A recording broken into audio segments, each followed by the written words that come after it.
Você está sentado aí, olhos fixos na tela. Mais um vídeo, mais uma aula. Você vê como outras pessoas são boas e tenta copiar os resultados delas imediatamente. Você avança o vídeo, pula as partes básicas, diz a si mesmo: sou inteligente, não preciso de coisas simples assim. Mas então você percebe algo desconfortável. Você estuda muito, você assiste a muitos vídeos, suas anotações estão cheias. E, mesmo assim, você não está melhorando. Há um sentimento que você raramente diz em voz alta. A sensação de que está ficando para trás. A sensação de que há algo errado com você. Que talvez você não seja bom o suficiente, rápido o suficiente, inteligente o suficiente em comparação com os outros. Você tentou aprender mais rápido pegando atalhos, mas quanto mais atalhos você pega, mais perdido você fica. Ou, lá no fundo, você também se pergunta: será que a forma como eu aprendi estava errada desde o começo? E o mais importante é isto: isso não é culpa sua. Você não é lento. Você não é pouco inteligente. Se não lhe falta disciplina da forma como você imagina. O verdadeiro problema está na maneira como somos ensinados a se prender. O mundo moderno empurra você a ser criativo cedo demais, a pular fundamentos, a copiar resultados em vez de entender o processo. Enquanto isso, há centenas de anos, os japoneses seguem o caminho oposto. Eles aprendem por meio de um sistema muito simples, porém extremamente preciso, chamado Shuhari. Por que isso funciona? Porque não força você a ser bom imediatamente. Ele respeita a forma como o cérebro humano realmente aprende, camada por camada, etapa por etapa, em harmonia com o desenvolvimento natural. Quando os japoneses começam a aprender qualquer habilidade, eles não têm permissão para ser criativos, não porque sejam restringidos, mas porque compreendem uma verdade muito diferente da cultura moderna de aprendizagem. A primeira etapa do Shuhari chama-se Shu. Significa seguir, preservar, proteger o caminho existente. Nesta etapa, o aprendiz faz apenas uma coisa: copiar exatamente. Nenhuma ideia pessoal adicionada, nenhum ajuste para se adaptar a si mesmo. Nenhuma tentativa de torná-lo diferente. Quando um estudante aprende esgrima, ele não escolhe sua própria postura. Ele repete cada ângulo do pé, cada respiração, cada menor movimento do professor. Ao aprender caligrafia, ele não escreve com base na emoção. Ele coloca o papel sobre os traços do professor e os reproduz, milhares de vezes, até que a mão se mova sem pensamento consciente. Parece mecânico. Mas esta etapa cria o que os japoneses chamam de forma correta. Uma base onde o corpo e o cérebro aprendem um caminho que foi comprovado por centenas, até milhares de pessoas antes. Nosso problema é que muitas vezes pulamos o Shu. Queremos nosso próprio estilo desde o início. Queremos criar antes de entender o básico. E sem perceber, construímos habilidades sobre uma base torta. O cérebro não aprende por inspiração. Ele aprende por repetição precisa. Cada cópia correta fortalece um caminho neural. Cada vez que você faz diferente cedo demais, esse caminho se torna confuso. O Shu não mata a criatividade. Ele apenas adia a criatividade até que você esteja estável o suficiente para criar sem se destruir. Você não é lento, porque está se movendo devagar. Você está se movendo rápido, sobre uma base que ainda não se formou completamente. Depois de muito tempo no Shu, surge um momento natural. Você já não precisa pensar em cada passo. O corpo começa a saber o que fazer antes que a mente acompanhe. É então que os japoneses entram na segunda etapa. Ha. Ha significa separar-se, afastar-se, mas não romper cegamente. Nesta etapa, você começa a experimentar de forma consciente. Você já não copia exatamente, mas também não rejeita a base que construiu. No passado, quando um samurai dominava completamente todas as técnicas de seu mestre, ele frequentemente era enviado para estudar em outro lugar. Não para esquecer o que havia aprendido, mas para testar quais partes realmente lhe pertenciam. A é a etapa psicologicamente mais difícil, porque pela primeira vez não existem respostas prontas. Você precisa aceitar que cometerá erros, irá desacelerar e se sentirá estranho. Muitas pessoas ficam presas aqui, ou saem do Shu cedo demais e chamam confusão de criatividade. Ou têm medo de sair do Shu e se tornam apenas ótimos imitadores, mas somente quando você ousa entrar no Ha, a compreensão começa a se tornar verdadeiramente sua, em vez de algo emprestado de outra pessoa.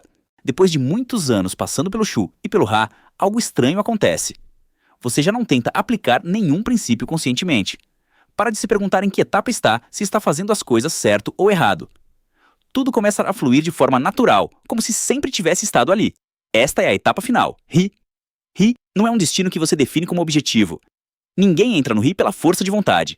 Você só percebe que chegou lá, depois que isso já aconteceu. Nesta etapa, você já não aprende seguindo ninguém, mas também não se opõe a nenhuma tradição. Você não quebra as regras, simplesmente não precisa mais pensar nelas. O que antes era técnica torna-se reflexo. O que antes exigia memorização torna-se instinto. Seu corpo e sua mente entendem o que precisa ser feito antes que o pensamento intervenha. É por isso que pessoas de fora costumam chamar isso de talento natural. Elas veem facilidade, veem leveza, veem alguém fazendo algo como se não exigisse esforço algum. Mas elas não veem os anos meticulosos de cópia no Shu. Não veem a tentativa e erros silenciosos do Ha. Não vem a dúvida de si mesmo, nem os períodos que pareceram não trazer progresso algum. Race não é criatividade espontânea, é criatividade com raízes tão profundas que você já não tem consciência delas. Nesta etapa, você já não está fazendo as coisas do jeito certo, você está fazendo as coisas em alinhamento com quem você é. Cada ação carrega traços de experiência, fracasso, observação e compreensão que você acumulou. O ponto mais importante é este: o ri não pode ser forçado, você não pode pular direto para ele, e não pode fingir que já chegou lá. Muitas pessoas desistem justamente antes de o ri ter a chance de aparecer. Não porque sejam fracas, mas porque acreditam que seu esforço não é bom o suficiente, quando na realidade estão apenas no final do Ra.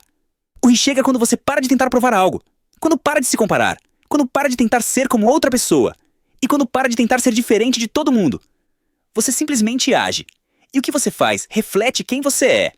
É também nesse momento que você começa a transmitir as coisas aos outros, não por fórmulas, mas por princípios. Você já não ensina passo a passo. Você compartilha formas de ver, sentir e compreender. Se há um grande paradoxo do Ri, é este. Quanto mais você tenta se tornar um mestre, mais se afasta disso. E quando para de tentar se tornar um, o Ri aparece como uma consequência natural. Você não precisa perguntar, quando vou alcançar o Ri? A pergunta melhor é, sou paciente o suficiente para caminhar por todo o Shu e o Ra? Porque o Ri não recompensa os impacientes. Ele só abre a porta para aqueles que permanecem tempo suficiente e aceitam o crescimento sem precisar nomeá-lo. A maioria das pessoas nunca chega ao Razel Ri. Não porque lhes falte capacidade, mas porque abandonam o caminho cedo demais. Elas começam a duvidar de si mesmas enquanto o processo ainda está se desenrolando. Quando estão no Shu, ficam impacientes porque ainda não veem mudanças visíveis. Quando entram no Ra, sentem-se perdidas porque tudo se torna incerto. E nessa zona cinzenta, concluem que não têm o que é preciso.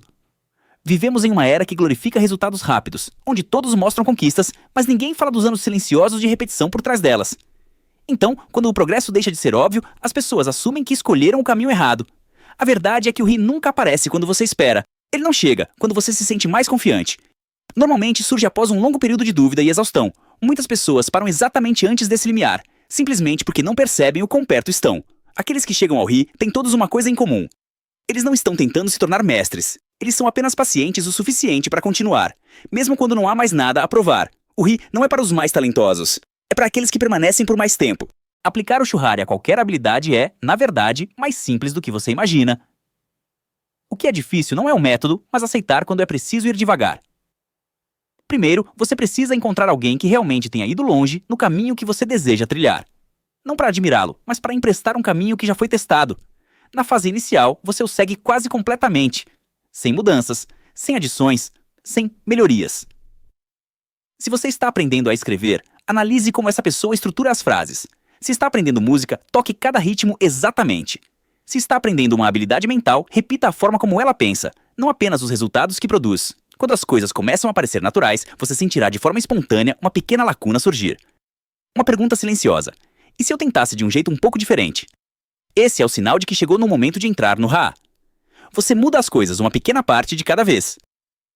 Observa suas próprias reações, mantenha o que se encaixa e deixa ir o que parece forçado. E se você permanecer tempo suficiente, um dia deixará de pensar se está aplicando o Shuhari ou não. Você simplesmente estará fazendo as coisas de uma forma que parece naturalmente sua. O maior valor do Shuhari não é ajudar você a aprender mais rápido, mas esclarecer o caminho em que você está. Você já não precisa adivinhar se deve ser criativo ou disciplinado. Você só precisa saber em que etapa está e fazer o trabalho certo para essa etapa. O Shuhari remove a confusão da prática. Quando você repete, sabe que não está ficando para trás. Quando experimenta, sabe que não está destruindo sua base. Tudo tem um motivo e tudo tem o seu tempo.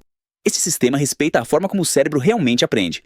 A repetição precisa constrói caminhos. A variação controlada os torna flexíveis. E, eventualmente, a habilidade se funde a quem você é, sem esforço. O Shuhari não pede que você acredite cegamente, ele apenas convida você a ser paciente. E se você for paciente o suficiente, a liberdade chega como uma consequência natural, não como uma recompensa aleatória. Depois de tudo o que você acabou de ouvir, talvez o mais importante não seja o quanto você aprendeu a mais, mas o fato de que começou a se enxergar de forma diferente. Você não é alguém que nunca melhora. Você é alguém que está se movendo na ordem certa, apenas mais devagar do que imaginava. E devagar não significa errado. Você não é indisciplinado nem sem talento. Você é o tipo de pessoa paciente o suficiente para construir uma base antes de exigir liberdade. O tipo de pessoa que escolhe crescimento sustentável em vez de progresso apressado. Se você entende isso hoje, então está mais preparado do que imagina. E se este vídeo tocou você de alguma forma, fique. Podemos continuar crescendo, pouco a pouco, juntos.